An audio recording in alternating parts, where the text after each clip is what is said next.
Vijay Shankar sir 2020 ஜனவரி 11 sir, அதாவது ஹிஸ்புல் முஜாஹிதீன் அமைப்பை சேர்ந்த ஒரு தேடப்படக்கூடிய ஒரு கமாண்டரை வந்து என்ன பண்றாங்க அப்படின்னா எல்லை தாண்டி பாகிஸ்தானுக்குள்ள கொண்டு போய் விடுறதுக்காக தேவேந்தர் சிங் அப்படிங்கிற ஒரு டிஎஸ்பி வந்து கார்ல வந்து கூட்டிட்டு போயிட்டு இருக்கிறாரு சார்.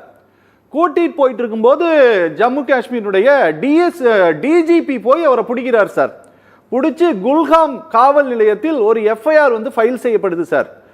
இது எப்படி நடந்தது அப்படின்னா 2020 வந்து ஒரு 10 ஏஜென்சிக்கு எல்லாரும் போனையுமே வந்து உள்ள நுழைஞ்சு வழிமறிச்சு கேட்பதற்கான அதிகாரத்தை ஹோம் மினிஸ்ட்ரி கொடுத்த பிறகு ஒரு கால் ட்ரேஸ் பண்ணி டிஜிபில இருந்து இருக்கிற எல்லா ஏஜென்சியும் போகும்போது தான் இப்படி ஒரு தீவிரவாதியை ஒரு டிஎஸ்பியை கூட்டிட்டு போறாரு அப்படிங்கறத தெரிஞ்சு பிடிச்சி அந்த கேஸ் நடந்தது சார்.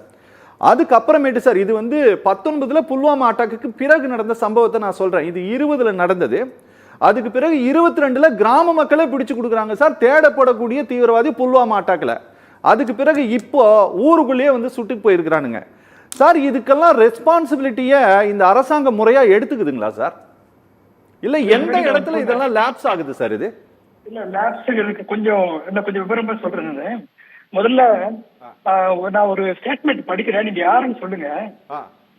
முன்னாடி இந்த மாதிரி ஒரு டெரரிஸ்ட் அட்டாக் நடக்குது, பயங்கரவாத அட்டாக், ஒரு 10 வருஷத்துக்கு முன்னாடி வச்சுக்கோங்க. அந்த நேரத்துல ஒருத்தர் என்ன சொல்றாருன்னா, உங்கள் ஆட்சி, உங்கள் அதிகாரம், உங்களை மீறி தாக்குதல் நடக்கிறது, உங்களால் உங்கள் கையாளாகத்தனம் வெளிப்படுகிறது, அதை ஒத்துக்கொண்டு ஓடிவிடுங்கள் அப்படின்னு சொன்னது யாருன்னா, இன்னைக்கு பிரதமராக இருக்கிற மோடி வந்து அன்னைக்கு இருக்கிற காங்கிரஸ் அரசாங்கத்தை பார்த்து கேட்ட கேள்வி. இன்னைக்கு அதே கேள்வியை நம்ம கேட்கும் போது என்னன்னா, அந்த கேள்விக்கு என்ன பதில் வருதுன்னா, நேரடி அது முஸ்லிம்களுக்கு இந்துக்களுக்கும் இருக்கிற பிரச்சனையா திசை திருப்பி இன்னைக்கு பாத்தீங்கன்னா ட்விட்டர்ல வானதி ஸ்ரீனிவாசன் போனவங்க எல்லாம் வந்து சக இந்துக்களுக்கு அப்படின்னு சொல்லி ஒரு முஸ்லீம் இந்து பிரச்சனையா மாற்றுறாங்க, டைவர்ட் பண்றாங்க. இப்ப உங்களுக்கு என்ன சென்ஸ் ஆஃப் ரெஸ்பான்ஸ் இல்லையா? கையலாகத்தனத்தை நீங்க வந்து ஒத்துட்டு நீங்க தானே வெளியே போகணும், நீங்க தானே சொன்னீங்க அப்படிங்கிற ஒரு கேள்வி. ஆனா இப்ப நீங்க வேற ஒரு விஷயத்துக்கு புல்வாமா பத்தி எங்களுக்கு ஒரு அனுபவம் இருக்கு. நேரம் நான் ஃப்ரண்ட் லைன் எடுக்கிற இந்த காலத்துல நீங்க சொன்ன மாதிரி February 14, 2019 வந்து இந்த அட்டாக் நடக்குது. அதற்கு பிறகு வந்து நாங்க வந்து ஒரு வருடம் எங்களுடைய கரஸ்பாண்டன்ட் வந்து 1 வருஷம் அங்க போய் இன்வெஸ்டிகேட் பண்ணி அங்கேயே தங்கி இன்வெஸ்டிகேட் பண்ணி ஒரு விஷயத்தை கண்டுபிடிக்கிறோம். அதை நாங்க வந்து கவர் ஸ்டோரியா போடுறோம். 2020 வந்து ரீவிசிட்டிங் புல்வாமான்னு ஒரு கதை கவர் ஸ்டோரி. அந்த ஸ்டோரியில என்ன சொல்றாருன்னா, அவர் பேர் ஆனந்த பக்தோ ஒரு ஏர்லி ரிப்போர்ட்டர். அவர் என்ன சொல்றா, இந்த புல்வாமா தாக்குதலுக்கு முன்பு ஏற்கனவே 11 இன்டெலிஜென்ஸ் வந்து தகவல் கிடைச்சிருக்கு. அது எதையுமே ஆக்ஷன் எடுக்கலங்கிறது அவருடைய குற்றச்சாட்டுல. அது ஓவர் சைட்டா எதனால விட்டாங்கிறத பத்தி தெரியாது. அதுல முக்கியமான ஒரு விஷயம் என்ன சொல்றேன்னா, நீங்க சொன்னீங்கல்ல பல மோஸ்ட் மிலிட்டரைஸ் ஜோன் சொல்றீங்கல்ல. மோஸ்ட் மிலிட்டரி அது பல டயர் ஆஃப் செக்யூரிட்டி இருக்கு. இப்ப நம்ம கர்னல்ஸ் 2 பேருக்கு தெரியும் எத்தனை டயர் இருக்கு. ஐபி இருக்கும், ரா கூட இருக்கும்னு நினைக்கிறேன், நமக்கு தெரியாது. ஆனா என்னன்னா, அந்த அதை மீறி என்ன நடக்குதுன்னா, அந்த ஒன்னாவது இன்புட்ஸ் இருக்குல்ல, இன்டெலிஜென்ஸ் இன்புட் என்ன சொன்னா, அவங்க வந்து ஜெய்ஷ் முகமது ஆக்டிவிஸ்ட் முதாசிர் அகமது கான் அவர் அப்படின்னு ஐடென்டிஃபை பண்ணி ஒரு இன்புட் வந்து இந்த புல்வாமா தாக்குதல் நடக்கிறதுக்கு சில நாட்களுக்கு முன்பு போகுது. அது வந்து டிஜிபி ஐஜிபி உங்களுக்கு எல்லாம் போயிருக்கு. ஆனா என்னன்னா, வந்து ஒரு இடத்துல வந்து அவர் வந்து 2 வில்லேஜ் விண்டோரா அண்ட் லாம்தரா இந்த ஏரியால அவர் சுத்திட்டு இருக்காங்கிற இன்புட் வந்து 10 நாளைக்கு முன்னாடி டிஜிபி கிடைச்சிருக்கு. இது வரைக்கும் நமக்கு தெரியாது. அதுக்கு வந்து இதை வந்து கவர் ஸ்டோரியா நாங்க போட்டோம். இதுக்கு வந்து எந்தவித இதுவும் இல்ல, எந்தவித ரெஸ்பான்ஸ். நான் வந்து கவர் ஸ்டோரி போடும்போது நாங்க எப்படின்னா, ஏதாவது வழக்கு வருமா, இல்ல நம்ம வந்து ஆர்மியே கவர்மெண்டே டைரக்டா வந்து உங்களுக்கு தெரியும் ஜேர்னலிஸ்ட்ல நம்ம வந்து டைரக்டா குற்றம் சாட்டுறோம். நீங்க வந்து நீங்க வந்து அக்கௌண்டபிலிட்டி இல்ல, நீங்க இவ்வளவு இன்புட்ஸ் வந்து நீங்க ஏன் ஆக்ஷன் எடுக்கல அப்படிங்கிற மாதிரி நம்ம கேள்வி கேட்கும்போது நம்ம என்ன எதிர்பார்ப்போம்னா, அதுக்கு ஏதாவது பதில் வரும். ராணுவத்துல இருந்தோ அரசாங்கத்துல இருந்தோ ஹோம் வரும். ஆனா எங்களுக்கு எந்தவித பதிலும் வரவில்லை. இன்னைக்கு வரைக்கும் அதை டினை பண்றதுக்கு யாரும் இல்லை. நான் முக்கியமா இன்னொன்னு சொன்னேன்னா, அதே நாங்கள் வைத்த குற்றச்சாட்டை வந்து அங்கு அந்த நேரத்தில் கவர்னராக இருந்த சத்யபால் மாலிக் வந்து அதே குற்றச்சாட்டை சொல்றாரு.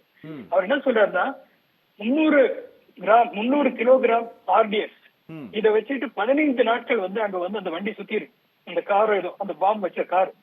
இதை வந்து நாங்க வந்து இதை ஏன் தடுக்க முடியல? எத்தனை செக் போஸ்ட் இருக்கும்? இப்ப 2 பேர் நம்ம ராணுவ அதிகாரி அவங்களுக்கு தெரியும் அங்க எவ்வளவு செக் போஸ்ட், எவ்வளவு பெரிய சர்வேலன்ஸ் இருக்கும் தெரியும் உங்களுக்கு. ஓகே. இதை மீறி எப்படி 15 நாள் அங்க இருக்குன்னு சத்யபால் மாலிக் கேக்குறாரு. யாரு? அவங்க நியமித்த அவங்களுடைய கவர்னர். ஓகே. அவர் கேக்குறாரு. ஓகே. இது வந்து பின்னாடி வந்து அவருக்கு வந்து அதுக்கு வந்து இப்போ இன்னொன்னு கேக்குறாரு. இந்த இவங்களை வந்து ரோடு மூலமா இந்த சிஆர்பிஎஃப் சோல்ஜர்ஸ் வந்து கூட்டிட்டு போறது ரொம்ப ரிஸ்க் ஓகே. அப்படின்னு சொல்லிட்டு நீங்க வந்து பிளேன்ல கொண்டு போலாம் சஜஸ்ட் பண்ணோம். அதை வந்து மறுத்துடுச்சு ஹோம் மினிஸ்ட்ரி. யார்? ராஜ்நாத் சிங். ஓகே. இதை மறுத்துடுறாங்க. அதுக்கு பிறகு இதை பத்தி சத்யபால் மாலிக் வந்து கேள்வி எழுப்பும் போது மோடி என்ன சொன்னா, கீப் குவைட், ரிமைன் சைலண்ட் அப்படின்னு சொல்றாரு. அப்போ சத்யபால் மாலிக் என்ன சொல்றாருன்னா, இதை வந்து இவங்க வந்து வேற எதுக்கோ யூஸ் பண்ண போறாங்க, வேற ஏதோ பர்பஸ்க்கு சொன்னா அது என்ன பர்பஸ் நமக்கு தெரியும். அந்த தேர்தல் நேரத்தில் அந்த 40 சோல்ஜர்ஸ் படத்தை போட்டு இவர் வந்து மோடி பேசியிருந்தாருல, அது வந்து என்ன பலன்களை கொடுத்தது அப்படின்னு சொல்லி. அப்போ என்ன ஒரு கேள்வி வருதுன்னா, சத்யபால் மாலிக் சொன்னா 2 காரணம் சொல்ல. இன்காம்பிட்டன்ஸ், உங்களுக்கு வந்து திறமை இல்லை ஒண்ணு. இன்னொன்னு வந்து நெக்லிஜென்ஸ், நீங்க இதை பத்தி கவலைப்படல அப்படிங்கிற பத்தி கேள்வி சொல்லி அவர் வந்து இது வந்து நாங்க பண்ண ஸ்டோரி இருக்குல்ல, அதை வந்து உறுதிப்படுத்துற மாதிரி அவர் பண்றாரு. இன்னைக்கு வரைக்கும் அதுக்கு டினையல்ங்கிறது கிடையாது. அப்போ நீங்க எந்த மாதிரி சூழல்ல வாழ்றீங்க? உங்களுக்கு வந்து இன்டெலிஜென்ஸ் இன்புட் வந்திருக்குன்னு நாங்க ப்ரூவ் பண்ணோம். அந்த 11 இன்புட் எங்க கரஸ்பாண்டன்ட் கையில இருக்கு. அதை பார்த்த பிறகு கவர் ஸ்டோரி நாங்க போடுறோம். அவர் நான் வெரிஃபை பண்ற மறுபடியும் இன்புட் இருக்கா, ஆமா என்கிட்ட இருக்கு மெட்டீரியல் சொல்லி. ஆனா என்னன்னா அதுக்கு பிறகு வெரிஃபை பண்ணி 2 பெரிய செக் எல்லாம் பண்ணி போடும்போது இன்னைக்கு வரைக்கும் அப்போ எந்த அளவுக்கு இவர்கள் வந்து சின்சியரா இருக்காங்க. அப்ப என்ன இது நோக்கம்? இது வேண்டுமென்றே நடத்தப்பட்டதா? இது பல பொலிட்டிக்கல் கெயினுக்காக பண்ணதா? சத்யபால் மாலிக் இன்டைரக்டா சொல்றாரு. அதற்காக அவர் என்னன்னா அப்புறம் மேகாலயாக்கு மாத்துறாங்க. அதுக்கப்புறம் வந்து எக்ஸ்டென்ஷன் கொடுங்க.